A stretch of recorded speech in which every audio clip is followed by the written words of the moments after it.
Hey guys, I'm gonna go to Madrid tomorrow, which is very exciting actually. So I'm gonna go on a little trip for 4 days to visit one of my best friends who's currently in Madrid, for her exchange year or study year abroad, however you want to call it.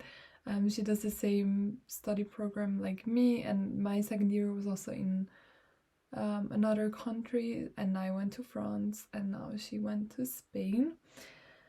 Well, I want to talk about like monetary restriction during ED, and then how to kind of like get rid of this mindset,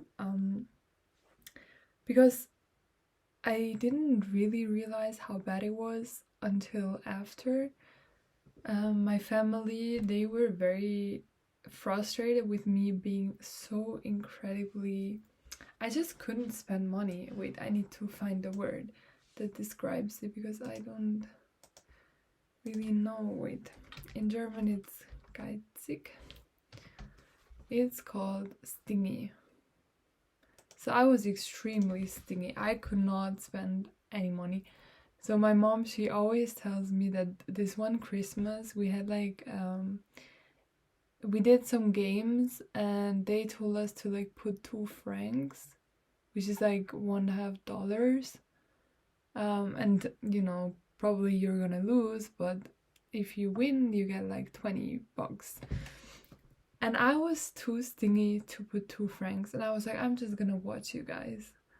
Like, 2 freaking bucks is so little money, and I was way too stingy, and I had more than enough money. It was just that I don't know where this came from. I tried with everything, also with hours at work. I always tried to calculate, so I had to do the least, but it would end up being whatever. Like, I was super obsessed with things like that, and I never had that before. I mean, I was not one who would spend thousands of bucks, but I was always normal. Like, I was able to save money, but also I was able to enjoy my life.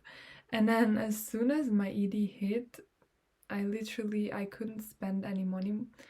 And whenever I was not worrying about food and exercise, I was worrying about money, which is so stupid, or anything else that has like to do with resources. I was just constantly worrying, and it was really, really bad. And I mean, even I'm generally, or I was, now I'm very much an oversharer, but back then I always kept things to myself. I tried to be very,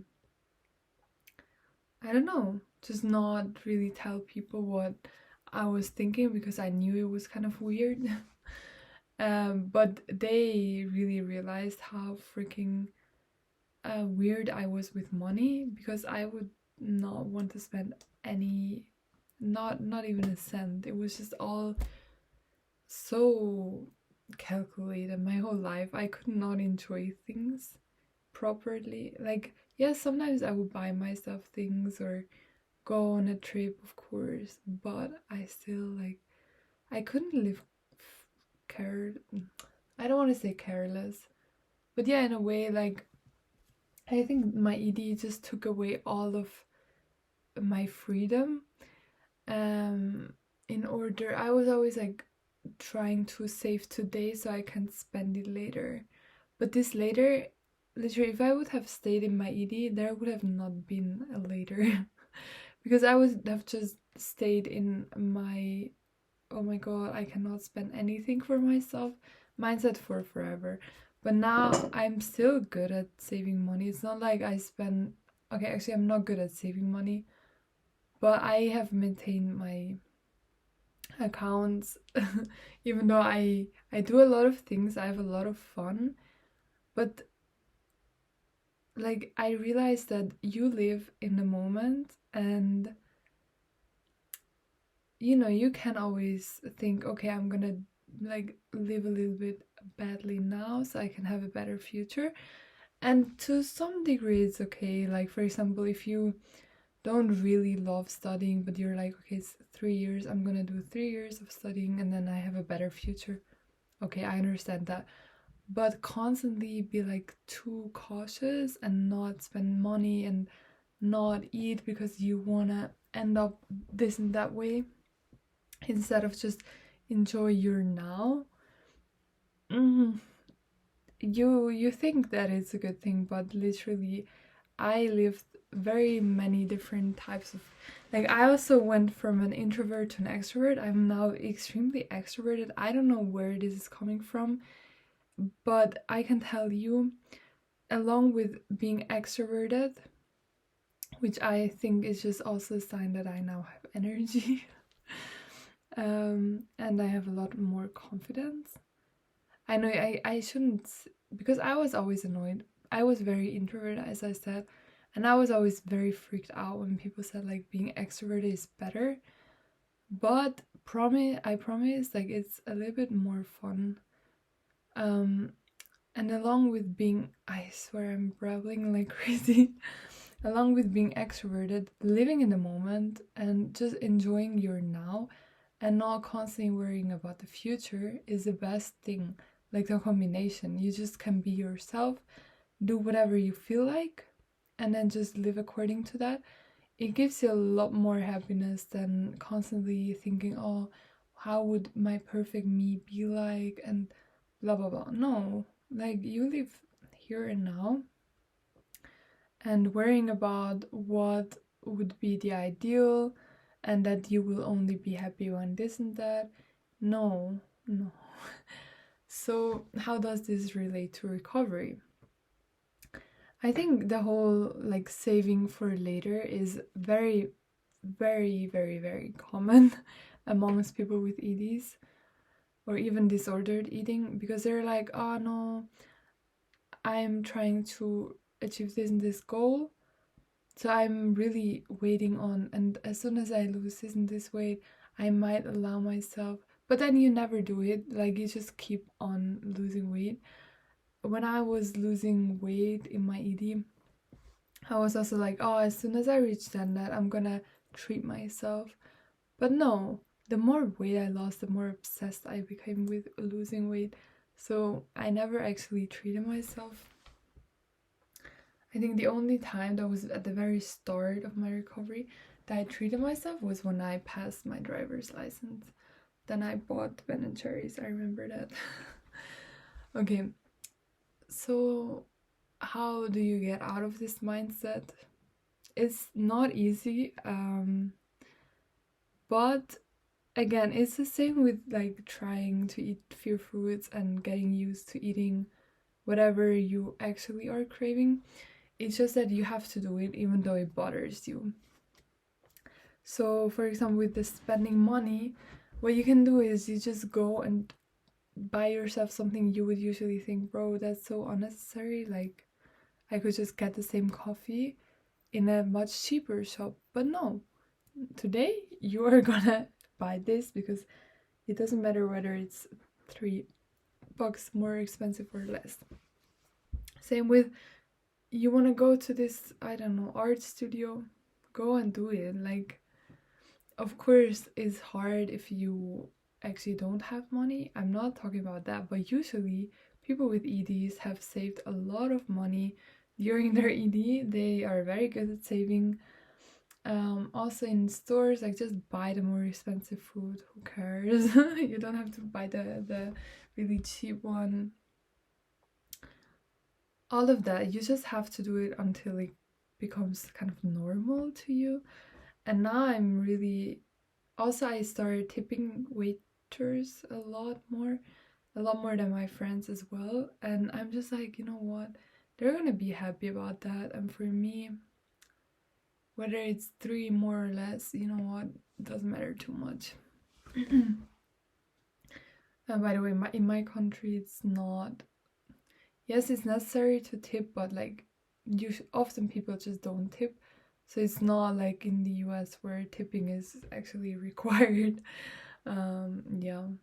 So yeah, that's like some of my thoughts. I know it was very brabbly, but it's just, I find it so interesting to see like my whole development with how I am with money. The way that I was so extreme and so stressed about money the whole ED. And then in recovery, at the start, still very much so. But then over time, I just got more and more relaxed in in every area of life. And now I'm just like living, and even for things like finding a job or like being anxious about whatever, I'm always like, you know what, in the end, it's gonna turn out how it's gonna or supposed to turn out. I have experienced so many things where at the beginning I was like, what the hell? And I had this huge crisis. But in the end, even if something didn't work out, it was always great that it didn't. So, for example, in my exchange year, I was very in love with a guy, and he didn't like me back. He loved me as a friend. We actually, for me, that was dating what we did. We met several times a week. We would always hang out, the two of us. We go like grab lunch together, we go on walks and stuff like that. We would, and then he would like bring me to parties as his plus one. We were cuddling, like all of these things that you would consider kind of like dating. But yeah, he ended up liking my best friend, like my girl best friend, which was extremely sad for me. But then looking back, I'm so happy it didn't work out because he lives in another continent. And literally, even though I think we really meshed well, that's why we were so besties. Um, I don't think it was like meant to be because he was sometimes a little bit too, just not for me, you know, maybe a little bit too negative for me. I have a thing for negative guys. My crush right now, he also sometimes thinks really negatively, but I always tell him like, stop. But it's just, I feel like I wouldn't have gotten the opportunity of actually dating a guy that is so pure and so loyal like I am now if I had ended up being in a relationship with this other guy. So even though maybe in the moment it's shitty, it hurts, there's always kind of like a reason for it.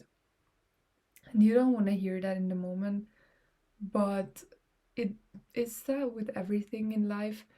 And it's the way because we are kind of like run by hope. So whenever something ends, you need to take it into your hands to make it like worthy or like to make the best out of it, and so that in the end it's, as I said, like something you're glad happened. And that's the same with recovery. You could recover and stay in this huge negative mindset of, oh, I'm so gross with all of this weight and blah blah blah blah blah. But you could also just kind of like start thinking positively and realize that now you have the energy and the happiness to do everything you want in life. And yes, you might not look like a model while doing so, but I bet you have a lot more fun and you will get adapted to it, and at some point you will get very very confident. And I don't think, I always think to myself like, without this whole recovery ED recovery thing, I would have still been so insecure about my height, about everything, because before my ED I was already super insecure. And yes, with the older you get, the more confident you get. But I'm already so much more confident than most women in my mom's age. So I'm like, you know what? I think this whole recovery thing has accelerated my confidence journey. I'm not sure if I should upload this video because I talk about 100 different topics. But yeah, I wish you all the best, guys. Bye.